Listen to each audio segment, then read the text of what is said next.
most heroic thing we can do now. Is look the truth in the face.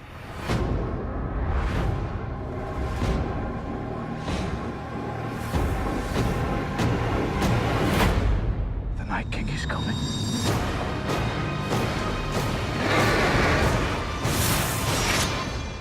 The dead are already here.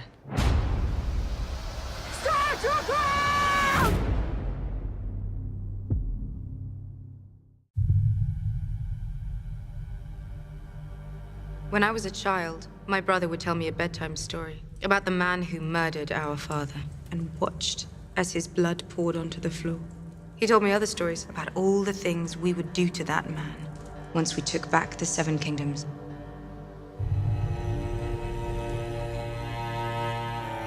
When Jaime shows up to Winterfell, it's very difficult for almost anybody to know how to feel about it. On the one hand, Dany looks at him as this is the person who murdered her father, and even if she has come to terms with who her father was and what her father really was, it probably doesn't entirely erase the sting of her father's murderer showing up on her doorstep.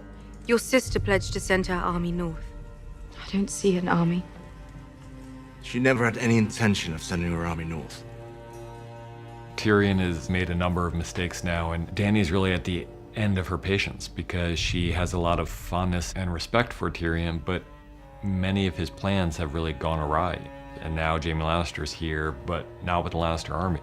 Your Grace, I know my brother. Like you knew your sister.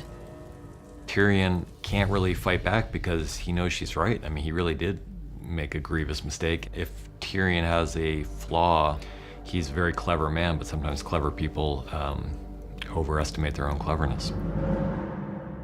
You don't know me well, Your Grace, but I know Sir Jaime. He is a man of honor. For Brienne, I think she's in love with someone who doesn't realize that she is because that kind of experience hasn't been a part of her life. She's feeling things that she can't really process because she never grew up in a world where those things were an option. She's so used to Jaime taunting her and being the kind of nasty Jaime Lannister of old that she's just suspicious at first that he's playing her and that he's gonna reveal his true intent. I'm not the fighter I used to be, but I'd be honored to serve under your command, if you'll have me. He really believes in her as a soldier and he wants to be there next to her, so I think she's really shocked by his sincerity. Lady Sansa, I was hoping we could speak alone. Dany comes to Sansa with a bit of an olive branch, trying to find a way inside that kind of cool exterior that Sansa presents. And one commonality between them is they both love Jon. Dany's his lover and Sansa's his sister. It's very much coming at it from the point of view of a monarch trying to make peace with her subject. And Sansa's not quite willing to accept Dany as her monarch yet. She's suspicious of people for a reason.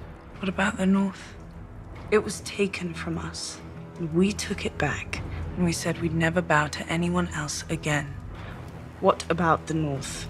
She's had too many hard experiences not to be suspicious of people, and she sees Dany as possibly a tyrant, as someone who's has a lot of power and is seeking to get even more.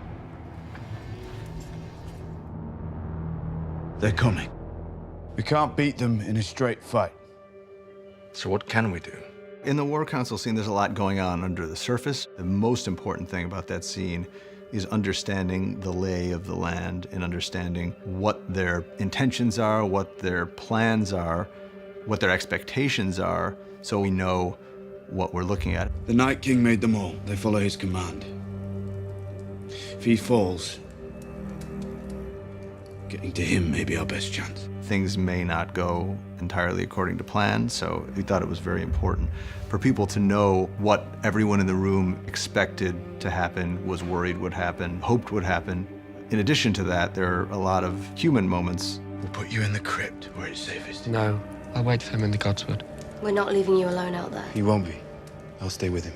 One thing that was definitely going on was how Theon felt after returning to Winterfell and how he's using this battle as an attempt to try to make good to the extent that that's possible on the horrible mistakes that he made. I took this castle from you. Let me defend you now.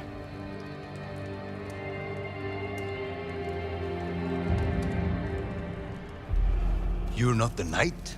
Women can't be knights. Why not? Tradition. Any knight can make another knight. Kneel, Lady Brienne. Brienne has been more knightly than any of the knights I think we've seen. I mean, she's a paragon of strength and honor and being true to your word. When Jaime knights her, it's a general kind of validation she's wanted her whole life. But even more importantly, it's the acceptance and validation of Jaime, who she obviously has feelings towards that she's never really come to terms with or even allowed to bubble to the surface of her consciousness, but they're there all the same, and we can see all of those things swirling.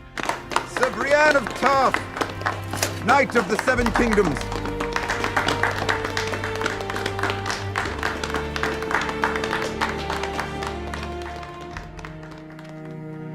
For us, what was interesting about this episode was always that it's our last night together, and everyone, I think, would face the end in different ways.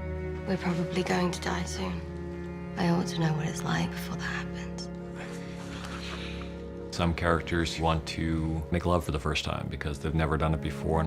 There are other characters who are getting drunk and singing songs, and then there are characters who are just trying to find some kind of human solace together, like Sansa and Theon. Everyone faces it in different ways, but they're all facing it, and that's why this episode was so important to us, because it's, you know, all these characters that we've been following for so long, and now they're all facing a common enemy. How about a song? One of you must know one. High in the halls of the kings who are gone, Jenny would dance with her ghost.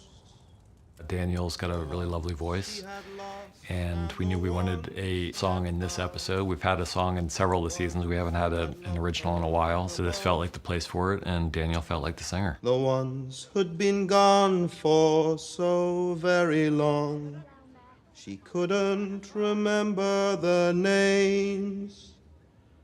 They spun her around on the damp old stones, spun away all her sorrow and pain. The song, I believe, is in George's books, at least the first verse is in the books, and then we added some lyrics and Ramin came up with the music for it. Wanted to leave,